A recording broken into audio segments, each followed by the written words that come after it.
Anita's face became fierce as she continued, "Unless I change my mind about having to take care of an infantile husband. If you give me any more grief, you may find yourself out on the street wearing nothing but the training pants on your sweet little bottom. You know, there are other avenues for your care other than staying with me. Maybe I should put you in a nursing home and let them take care of you. They won't put up with any nonsense from you. They'll put you in a steel crib and let you spend your days staring out of the bars at the bare walls of a dingy hospital room. I'll bet they wouldn't trouble themselves to let you wear training pants. They'll just put you in diapers and have done with you. Would you like me to do that, Howard? It won't take me any time at all to have you put away for the rest of your life. Is that what you want? All it will take is a few phone calls and you can be out of here forever.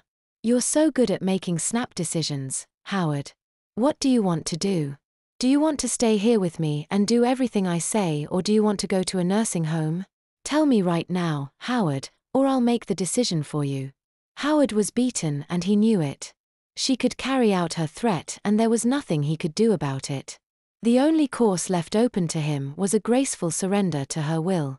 "Here," he answered, "I want to stay here with you." Anita favored him with a cream-laden cat-like smile of triumph and said, "There won't be any more arguments from you about what I chose for you to wear. Will there, Howard?" "No, dear," Howard said sullenly. "You'll eat what I set before you without argument, won't you, Howard?" she said, pressing her advantage. "Yes, dear," he replied. "Do you know what I'll do to you if you behave like this again?" Anita asked dangerously. Howard opened his mouth in shock at the new threat. He had never imagined that she would take her petty revenge for his outburst so far. What did she have in mind for him? "Well," she said, tapping her foot impatiently, "cat got your tongue. If you won't hazard a guess, then I'll have to tell you. If you ever behave that way with me again, little man, I'm going to put you over my knee and spank your bare bottom. It's bad enough that I have a husband who looks like a toddler. I won't tolerate a husband who acts like one too. If you behave like a child, then you'll be treated like one. Do I make myself clear?"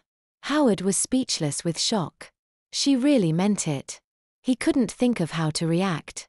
It was all some sort of bad dream, a nightmare from which he couldn't wake. What had happened to the passive, docile Anita he had married? The wishy-washy woman he had married was gone. In her place was a terrifying creature who demanded his obedience. He didn't know what to say. "Well," she demanded. When he didn't answer, she rose from the couch to stand up in front of him. Howard looked up and gurgled in fear at the woman who towered over him. He couldn't talk. He felt as if he was a child again and his mother was standing over him after he had done something naughty. He was petrified. Howard did the same thing he had done under similar circumstances when he was 5 years old. He peed his pants. The warm urine bounced back from the cotton cloth and ran down the skin of his pubes. Anita grabbed his shoulder and reached back her hand above her to swat him on his behind. Howard wanted to gibber in fear as he saw her hand descend to land with a resounding thump on his heavily padded bottom.